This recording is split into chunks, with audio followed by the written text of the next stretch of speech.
Hi everyone, welcome to Priority Zero, a lead dev engineering leadership podcast. My name's Scott Carey and I'm your host today, and I'm joined by Alicia Collymore, who's a senior engineering manager at Incident.io. Alicia, thanks so much for joining us. How are you doing today? Yeah, really good. Pleasure to be here. So we're on site here at Lead Dev London. Alicia's giving her talk later on giving people goals when they don't want goals. We're definitely going to get into that. We're going to get into her journey into engineering management, and we're going to talk a little bit about her Priority Zero as well. But Alicia, I want to kick off with just how did you get into engineering? When did you realize that this is what you wanted to do? Probably like a bit of a classic story of like wanting to understand how things work. I was sort of around when the internet first started to like get some hype around it, and you know, you were given your first web page, and I'm like, where is this coming from? You know, how did this get to my screen? And I went on a sort of journey of self-learning to figure out how to develop websites. So I started off in web development, building the classic sort of PHP, WordPress-based websites, before I moved into sort of more complicated appware and development there. Yeah, we've had quite a few guests who kind of started their journey writing basics. So there'll be a few who are like, oh, you don't know how hard it was back in the day. Literally, yeah. But no, that's like really cool coming in. And like we hear that often with engineers where like you're in a room with like your peers and like you're playing a video game or you're tinkering with a new machine or you're looking at a website. And like 95% of people are just going to be like, oh, this is the thing. But there's those 5% of engineers who are like, oh no, I want to know how this thing is working. Yeah, it's super interesting. How did you start to kind of get under the covers? Did you like look for courses? Did you kind of just figure it out yourself? How did you start to work out how it all So I think there was like a module in my IT GCSE that was like HTML and CSS. And I was like, oh, okay, cool. And then I was like, yeah, but how do you make things move, right? And then you started getting into, it wasn't even JavaScript. Obviously, JavaScript existed, but I started with jQuery, which is like very old school and sort of lightweight animations there. But yeah, it started off with this like 2-week module in my IT class. And I just started exploring more from there online with tutorials, and there wasn't a lot of like YouTube tutorials then. It was all article based. So just scanning through them and building different things. Do you think you would have learned a lot quicker if there were all the YouTube tutorials about?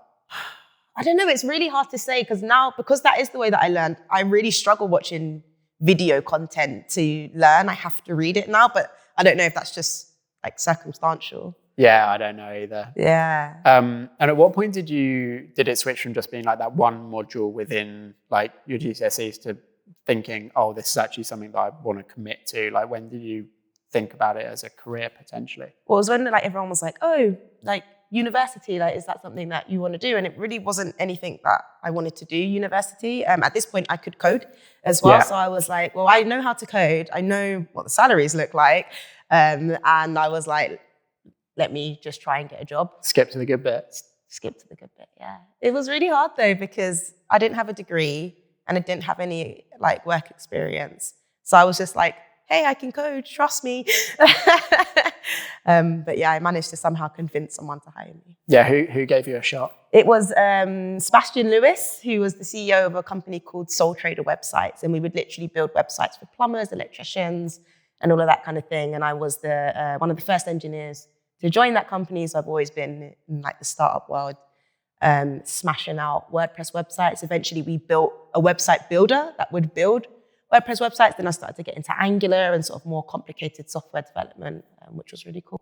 Were you dealing with the clients as well? Was it that kind of company? Yeah, I would like be on the phone to them, like, you all right, love, how's it going? Can you sort my website out for me? It was really cool. It was fun. Yeah, that's an interesting gathering of requirements challenge. Yeah. Oh, really? And they have no idea what they want. They just know they need a website. So it was fun.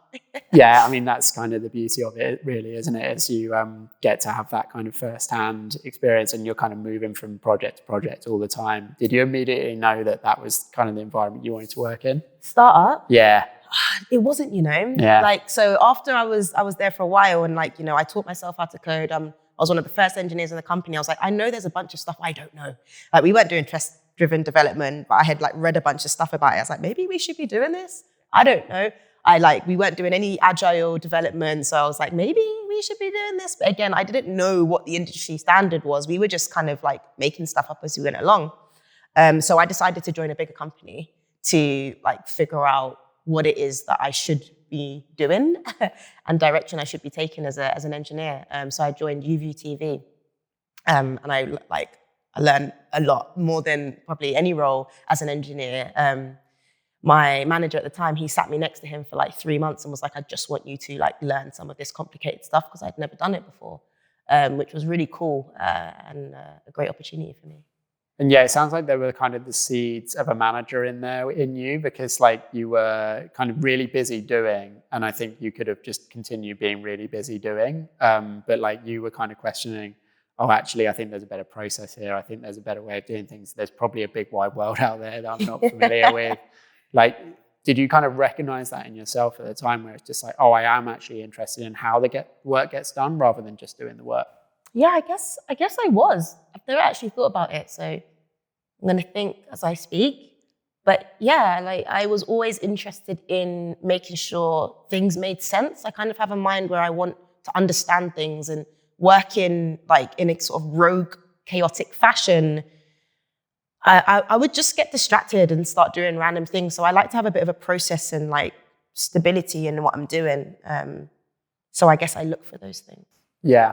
And then obviously I looked you up, and it looks like you kind of ended up going back to startups after that kind of larger company. What took you back to startups? I guess it was like being away from decisions that are being made. I didn't like it.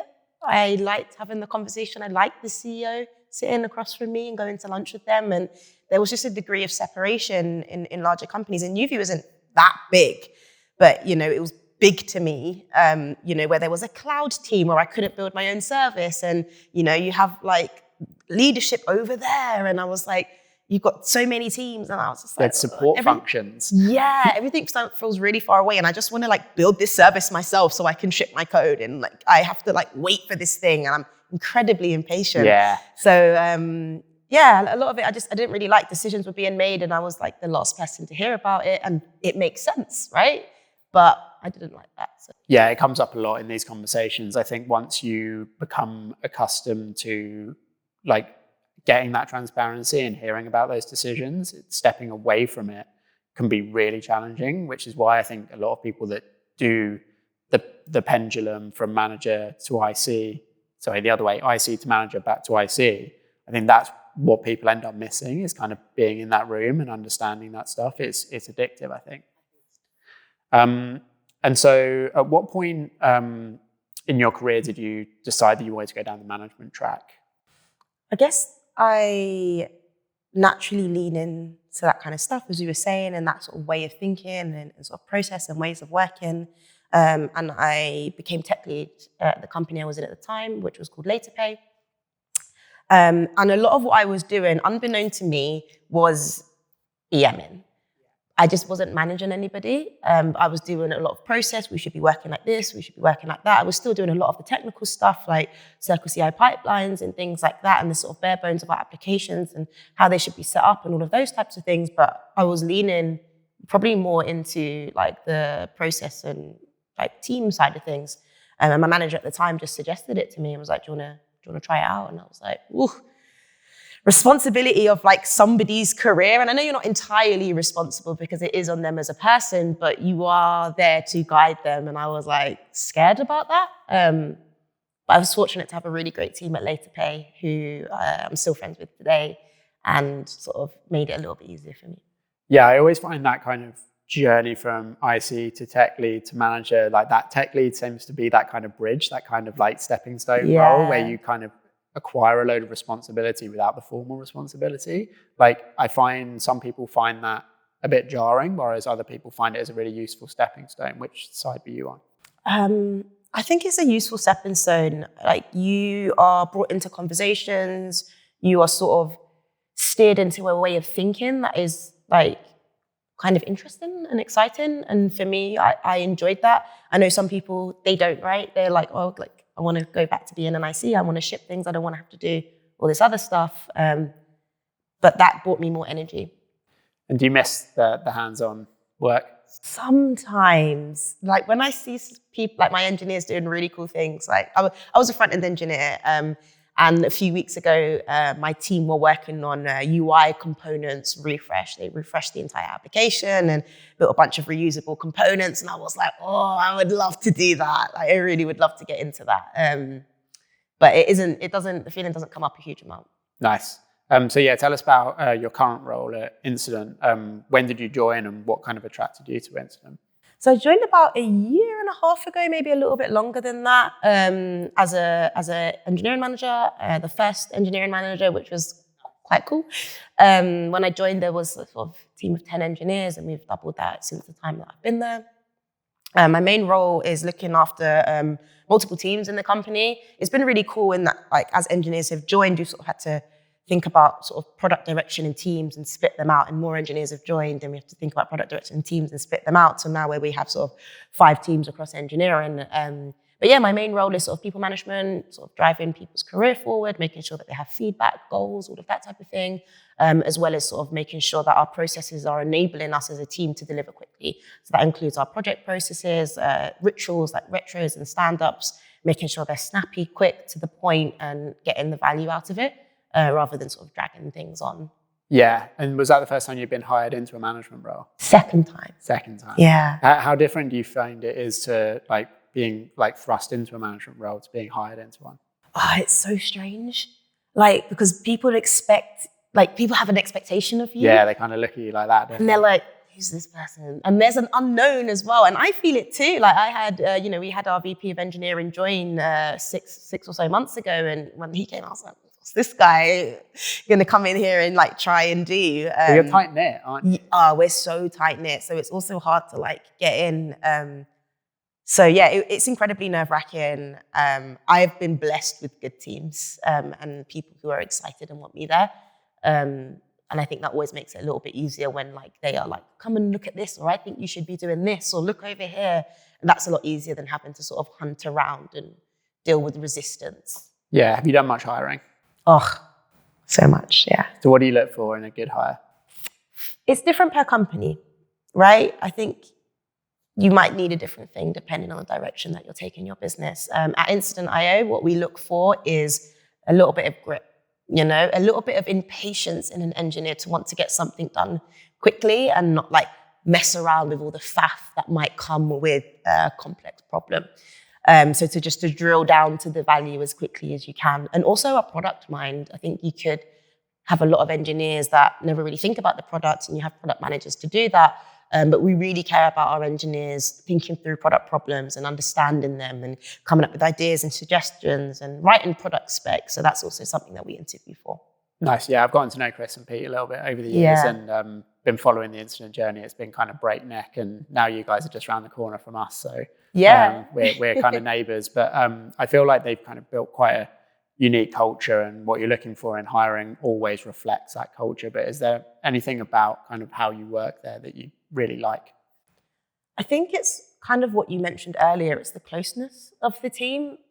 The team, we're all incredibly close, like so much so where like I'm going to my tech lead's birthday party in a few months. And, I had one of my engineers and my office manager help me redecorate my home 2 weeks ago. Like we are so tight knit across the business, whether it's CS, going to a festival with Lucy, one of our CSMs, or going on holiday with Danny, our head of talent. Like it's just like so integral to my life now. And I think that is just like amazing and my favorite part. Yeah. And like, that's not normal, but it feels normal. Yeah, for sure. And I've realized we've been talking about Incident for a little bit here, but some people might not be familiar with the company or what you do. Give us in a nutshell what Incident does. So we effectively build incident management software to allow you to better manage your incidents. So if something goes wrong, what you want is your engineers focusing on a fix and not focusing on when to send an update or who to communicate with or updating your status page. So we try to automate that as much as possible to support and enable your engineer to resolve the problem as quickly as possible. Did you have any bad incident experiences before you joined Incident? Oh, yeah. Especially when I was a tech lead at Later Pay, there was like a few times where I definitely got woken up in the night with like app is down type of vibe. which wasn't great. Yeah, incident management never seems fun, but you're definitely trying to make it less painful. Yeah. Yeah. Yeah, it's like, yeah, exactly that, trying to make it as easy as possible for somebody to do the right thing. Yeah. In a world where you're getting woken up at 3 a.m. and you're blurry-eyed and you're like, what's going on? Hopefully we can make that a bit easier for folks. Nice. And then kind of going back to your role as an engineering manager there, as I mentioned, like your talk today is about kind of setting goals for people who don't want goals. I'd love to just hear a little bit more about why you picked that topic and why it's important to you. I think it's something that every manager faces. You'd be like, oh, let's set some goals. And someone kind of like rolls their eyes or, or the person feels like they can't even say they don't want to set goals, right? Yeah. Because they're not for everyone. Which way do you come at it? Because I love this, like, because we kind of debate about this sometimes. It's like, do you get reports to set their own goals or do you set them for them? Super interesting. So I think it's something you should be doing together. The process is effectively like removing all barriers from your report's minds in that anything is possible and there is no pressure and nothing is permanent, but let's just brain dump some ideas together. So you're sort of taking away any of that sort of urgency or pressure from goals and just being like, let's just think about it. And you always come out with goals that they are excited about at the end of it, which is nice. I think it's got to be a collaboration because I think a good goal for the report is something that's going to push their career forward, give them gratification, but also as a manager, you want that to align with what you're trying to do as a business. So you want to bring that business context to the process, but you don't want it to all be about one of those two things. So you need to kind of work through it together. Is that absolutely how you see it? Yeah, there's definitely a balance. And there's also things like feedback, right? Or things that you want them to work on. And then there's things that they want to do. And there's things that the business needs. And you've kind of got to like put that all in one thing. So it's not an easy thing to do. And like I said, a lot of engineers don't really care for it. But I think it's an important thing to do and it helps people. And like hopefully my process gets people a little bit more excited about them. Yeah, what have you kind of figured out about goals through all this? That even though people say they don't want them or have ideas in mind, that they always do. Yeah, they just need a little nudge. They just need a little help, yeah. Yeah, so this podcast is called Priority Zero. It's that one thing that's stubbornly at the top of your list. What's the thing for you at the moment? For me, it's making sure my team successfully deliver our MS Teams integration. So we're a sort of Slack-based tool at the moment, and we want to start moving into other applications to enable companies to manage their incidents. And MS Teams is the next obvious space to move into. Yeah, so what's the biggest challenge with that priority? What are you kind of facing? Probably like trying to understand how much we want to be in line with our Slack offering. Yeah. Right? Like we spent a few years building out our Slack offering and it's quite mature. How much of that can we bring in to MS Teams? How much of that should we bring into MS Teams? I think another challenge as well for the team is understanding how people use Teams. Yeah. Right? Like we use Slack day in, day out. So we have a really good understanding of like what would be useful. Yeah. But we don't really know how people use MS Teams. No. So it's been quite challenging to like figure that out.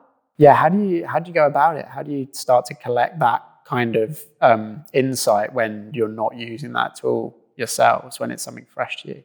Talking to people. We have a really good relationship with all our customers and like people who we'd like to be customers. So we sort of jump on calls and how are you using MS Teams and can you show us your setup? Then there's also us obviously downloading Teams and using it ourselves as well and seeing like what is this thing and what's this thing over here and trying to get a bit more of an understanding of how it works functionally. A few different. Yeah, they're similar tools, but there's a reason people are opinionated about which one they use. Like they are different enough to warrant that. And I think that's really interesting, rethinking your integration there. It's like we can't just pick up what we do in Slack and port it over to Teams. They're not the same thing. So we actually have to, is it like a case of like being like, we have to slow down a bit here and just kind of figure this out before we do it? I want to say slowing down is you guys don't really slow down. Yeah, and yes, we did do a spike. So we did do a bit of work to figure out what we can do. And off the back of that, we just kind of did stuff. So we do have like a bit more of a lightweight version in MS Teams, but it's powerful enough to get people to do what they need to do. Yeah, and how do you kind of like get things moving with that? Because I often find that like you can get a bit paralyzed by the analysis part or the like gathering of requirements. Like, how do you kind of get people to start working on it? I think we're lucky in that we have a culture of like just getting started. So MS Teams is obviously like, if you think about it conceptually, it's like a huge project. We've got lots of features that we want to build. So what we do is we break it down feature by feature. We have announcements, we have messaging, notification, incident creation. So if you forget about we are building MS Teams integration and actually we're building announcements for MS Teams, this for MS Teams, and this is a week, and this is a week, and this is a week, and this is a week. It actually becomes a lot more manageable and easy to handle. Yeah, and how do you keep things like on track with project? Like, what's your approach to project management? Keep things small and sweet, scope up front as much as you can. So it's sort of slow down to go faster rather than bumping into problems halfway through your project. We should have a good idea of what the unknowns are, if we might bump into a problem here, or clear it that really early on. Doing the hard bits first as well. And yeah, keeping it short, like 1 week project is really easy to know when you're off track, right? Because you get to Wednesday and you're like, but a 3 week project is a bit harder to know, and you might lose some time there and it might end up being a 4 week project. Yeah, and then when you start to approach a project like that, how do you start to build the team? Like, how do you start to think about who's the right people to work on it are? Yeah, it's a really good question. So we do this in planning, and it's kind of like, who do we think is the right person to lead this, like technically, like who has this sort of technical depth and skills to do this? Then there's opportunity as well, like who should be learning this or that or could drive this forward. And then there's sort of time pressure. Like, we need to demo this for this person, or this customer or prospect is interested in this thing. So a sort of mixture of those three things, of skill, opportunity, and pressure, means that we can like pick the right team. If there's a lot of pressure and we know we need to just get it done quickly, then maybe one of our more senior engineers. There's a little bit less pressure and there's somebody I know who wants the opportunity to lead a project, maybe we'll put them on. Yeah, we talk about that on this podcast a lot, is that like spotting opportunities for people to grow when it's the right time. And that's quite a tricky management thing, I think. And like, obviously, like sometimes it requires a little bit of cajoling, a little bit of like, you are the right person for this. Like, is that something that you're kind of always looking for, is those opportunities? Yeah, always. I think it's one of the main parts of my job, like, is to sort of push and drive my engineers to sort of be doing the things that are going to help them succeed. And that means finding opportunities for them. They should be doing it themselves too, but I'm in a lot of rooms and conversations ahead of time that I could help. Yeah. Does that give you a lot of satisfaction when they do step up? I love it when I sort of get them into something, get them doing something, and then they get a lot of gratitude and praise for it, like 3 weeks later, and I'm just like, hee hee hee. It's the best feeling. That's why you do management. That's it. Yeah. And like, I often ask, like, when do you know this is no longer priority zero? And often like the answer I get is like not that obvious, because they're like these things that are kind of rumbling on. Whereas the one that you're talking about, like, it feels like it's probably a very like solid end date to this. But when do you know that that's going to drop down your priority list? It's a really good question. It is easier for MS Teams because once we've shipped it and someone's using it, it's kind of there. It's kind of there, right? And I guess then it's like continue to build features on that, like we would for Slack or anything else. I think my biggest indication is there being another priority zero, right? Rather than like the thing tailing off, it's like, actually, this thing has been put down on number 3 on my priority list like 3 times this week. Is it as important as it used to be? And it's like having that internal conversation with myself. Yeah, do you pick that next priority zero, or does it often land in your lap? That's a really good question. It depends. It depends. I think it can come either way. It can come from like management, it can come from Pete or somebody being like, Alicia, I really need to focus on this. It could come from product. This is our next big thing, like MS Teams. Or it could come from me. We need to make this change across engineering and something we need to do now. Yeah, it's not something you kind of consciously sit down and you're like, right, what's the next thing? There's kind of like an internal clock where it's like, oh, there's this thing that's just like building. Yeah. Do you have like a process with like prioritization, or does it kind of happen a bit more organically?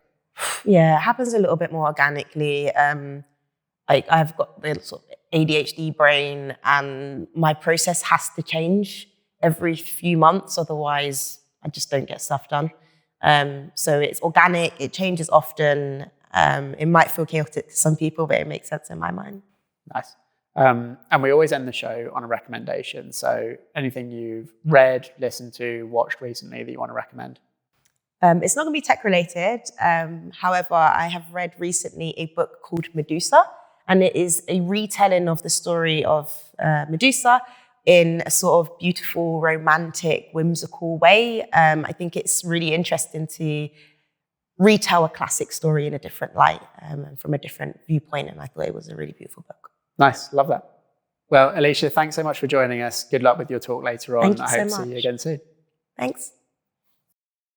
Thank you again for listening to Priority Zero, a Lead Dev podcast. Remember, you can get us wherever you get your podcasts, Apple, Spotify. But when you do, please remember to like and subscribe so you don't miss an episode. And we hope to see you at the next one.